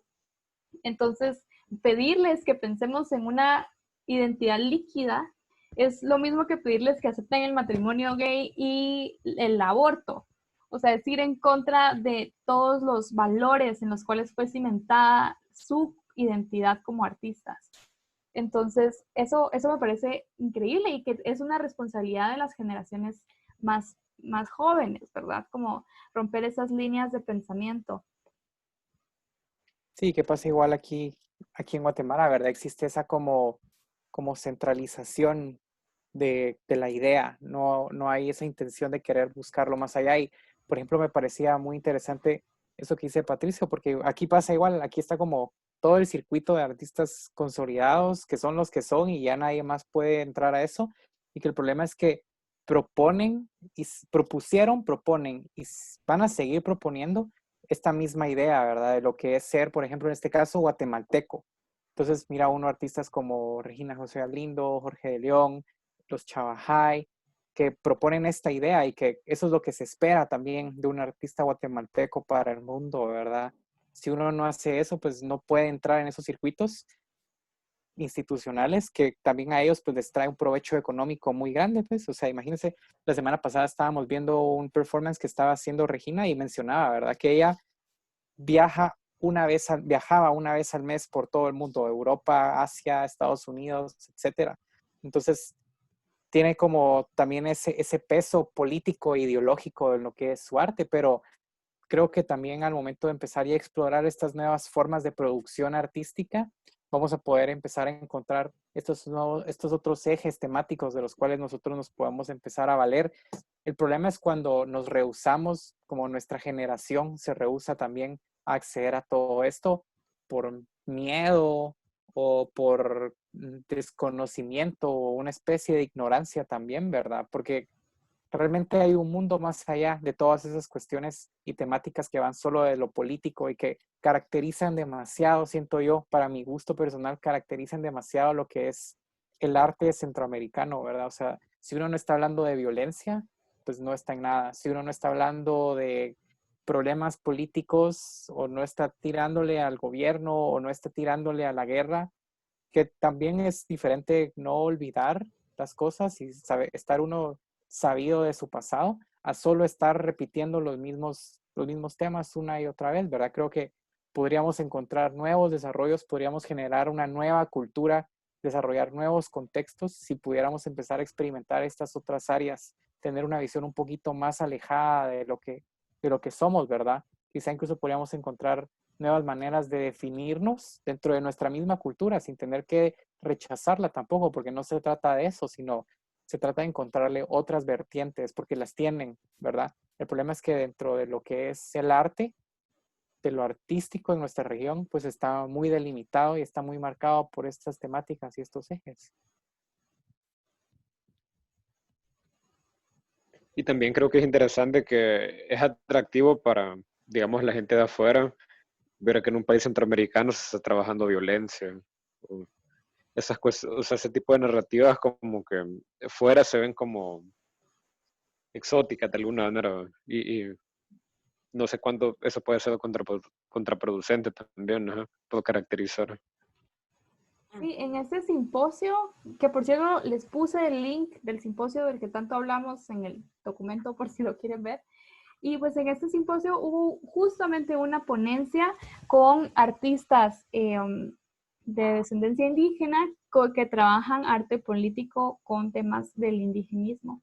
Y alguien en el público, de una manera como muy polémica, les preguntó, miren, ¿y si la agenda internacional no estuviera del lado de los indígenas y de los temas indígenas, ustedes seguirían haciendo arte indígena? Esa fue la pregunta. Y todos estábamos así como, oh my God, no puedo creer que lo haya dicho. Pero lo peor fue la respuesta, porque la respuesta de una artista y la respuesta de una antropóloga fue, sí, cambiaríamos lo que estamos haciendo, porque sabemos que el arte es una idea occidental y que el arte que estamos produciendo es occidental y que está respondiendo a ciertas temáticas que al occidente le interesan, porque si no, no tendríamos una voz para hablar de lo nuestro. Y yo tenía un serio problema con esa pregunta, porque entonces, con esa respuesta, porque entonces la pregunta es, ¿para quién estamos produciendo conocimiento? ¿Para quién estamos produciendo arte? ¿Qué queremos con esto que estamos conociendo y explorando? Y es una pregunta que también nos hicieron a nosotros después en el simposio sobre las nuevas tecnologías. Miren quién es el público de este nuevo arte, porque al parecer ya no es el público del arte el que estábamos acostumbrados, ¿verdad? Y eso era el problema mayor. Pero yo quisiera saber qué piensan las personas que no nos han comentado nada. Jeffrey, ¿estás por aquí? Ya empecé con mi maestra neurótica que señala a los que no están participando. No, mentira. Cuéntame, Jeffrey, ¿qué has pensado? La primera sesión nos comentaste mucho sobre que había como una necesidad para ti de pensar estos proyectos también desde la humanidad, que muchas veces pues se parece estar reemplazándose. Entonces, sí. ¿Qué has pensado de los proyectos que hemos visto, tantos proyectos, y ya no supe qué pensabas? Pues muy interesantes, hay una gran variedad de formas de ver la existencia de diferentes dimensiones, ¿va? Porque para mí, pues el arte es el medio, es un medio. Existe este nuevo medio que estamos hablando, que se está desarrollando, pero existen muchos medios del arte. Si hay muchos medios, hay muchas artes. Y todas buscan su humanidad, buscan una forma de, ¿cómo decirte?, de mostrar su inteligencia. Porque eso es el arte también, ¿verdad? En diferentes formas de manifestarse, de medirse o de ser. Pues es una forma inteligente de expresarse cuando un artista se expresa por cualquier medio, es su inteligencia lo que se expone, es su máximo ser, su ser divino, su humanidad, o todo lo contrario, su no humanidad, su todo. El arte no tiene límites, ¿verdad? Y tiene límites también, ¿verdad? Pero sí, el arte moderno es muy diferente al arte de los mayas, ¿verdad? Porque los mayas ven el tiempo como arte. Para los mayas la naturaleza es arte, el cielo es arte. Entonces cuando el hombre occidental vino aquí y encontró todo este concepto que todavía no entiende del todo, no todos, pero la mayoría, se sorprende con un maya diciéndole, hey, yo, nosotros vivimos el arte es nuestra forma de vida. Mientras que todavía está en teoría el arte para el mundo occidental y para la mayoría de los nuevos medios, ¿verdad? Porque culturas milenarias, como por decirte China, no van a ver el arte como una teoría. O los mayas, ¿verdad? O los griegos, o nosotros, la nueva humanidad, todavía estamos, como decía un artista que vimos, que estamos todavía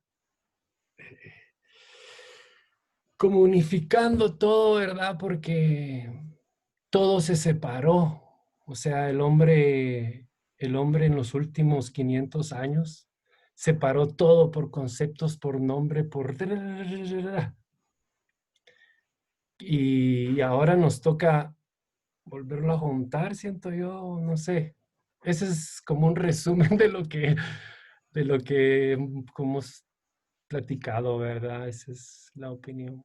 Pero te agradezco muchísimo por compartirlo, porque me encanta que hayas hecho conexiones como con la historia, porque el pensar que hoy estamos hablando de nuevos medios en Centroamérica es porque en algún momento hubo una historia del arte que estamos persiguiendo, ¿verdad? O sea, no nacimos en este medio, venimos de una historia. Y a mí, por ejemplo, me gusta mucho la idea de la tecnología de todas las culturas. La tecnología de los mayas, por ejemplo. Lo que ellos produjeron como tecnología para ellos, lo que las culturas en Occidente produjeron como tecnología para ellos y lo que hoy entendemos como tecnología. Si estudiamos también como la historia de la tecnología, podríamos entender cualquier como aparato funcional, cualquier invento que está como que revolucionando la forma original de estos objetos, es básicamente tecnología. Y hay muchas prácticas artísticas que están vinculadas con la arqueología y con la historia, que están tratando de devolverse a pensar las tecnologías originarias como temática de investigación. Entonces, me encanta que hayas hecho el trazo, ¿verdad? Incluso me dijiste en algún momento que los mayas vivían el arte y pensaban la vida como arte. Y creo que los nuevos medios están también de alguna manera vinculándose a un concepto de arte y vida mucho más similar al que toda la historia del arte cortó eh, con estas ideas, ¿verdad? Porque ¿quiénes son los artistas? Ya no son estos genios superiores del arte moderno, sino son todos nosotros los que hoy podemos producir estas ideas en nuestra vida cotidiana. Entonces, me parece increíble que hayas traído también a la mesa pues esa necesidad de la vida cotidiana en el arte. Ya que hablamos de memes como ese meme de Life Imitates Art and Art Imitates Life, que es bellísimo porque es cierto. Pero gracias, Jeffrey. No sé si alguien tiene un último comentario que básicamente hoy queríamos de verdad escuchar lo que estaban pensando porque hemos ido con mucha información, a veces vamos muy rápido, a veces tenemos muchos artistas, los invitados también han pues dado mucha información y queríamos conversar con ustedes. Entonces, aún hay tiempo para un último comentario, si alguien quisiera decir algo.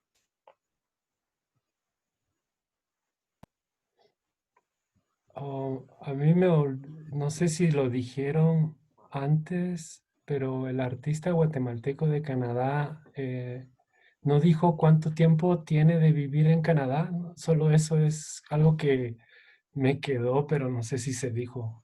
Fíjate que él Nada es más. Naufus Ramírez Figueroa. Pues Naufus se fue a vivir a Canadá cuando a su familia básicamente la exiliaron por el conflicto en los años 90, muy niño. Y luego estudió en Canadá su universidad, luego se mudó a Berlín, luego regresó a Canadá y desde el 2018 está trabajando aquí en Guatemala. Entonces, hoy vive aquí en Guatemala, su estudio está acá, pero básicamente es un artista que pasa de residencia en residencia, entonces, pues tiene temporadas en Berlín, temporadas en Estados Unidos, etc. Yo te diría que si juntamos los años que estuvo allá, los 90 fueron 10 años, 2017, 17 años afuera, que es muchísimo. Wow, sí, se ve en sus obras, ¿verdad? Y que sus ¿En qué obras nivel? responden correctamente a lo que el arte occidental de las galerías y las instituciones le está pidiendo a una obra, ¿verdad? Como que vemos su obra y es la misma obra que vas a ver en todas las galerías de ultra top nivel en Instagram. Entonces, me parece también muy curioso que porque no vivió aquí, pues pudo entrarse como a ese lenguaje tan correcto del arte occidental. Sí, claro, muchas gracias. Gracias a ti. Pues bueno, mucha. En los documentos les dejé las lecturas que Sofi nos pidió que tuviéramos listas para cuando fuéramos a reunirnos con ella el 1 de julio. Y también les coloqué el link del simposio Pasos a Desnivel. En el simposio estuvo el colectivo, estuvo Cecilia Porras, que fue una artista invitada, y estuve yo. Lo me dio Rosina Casali y prácticamente fue el inicio de la necesidad de hacer este curso.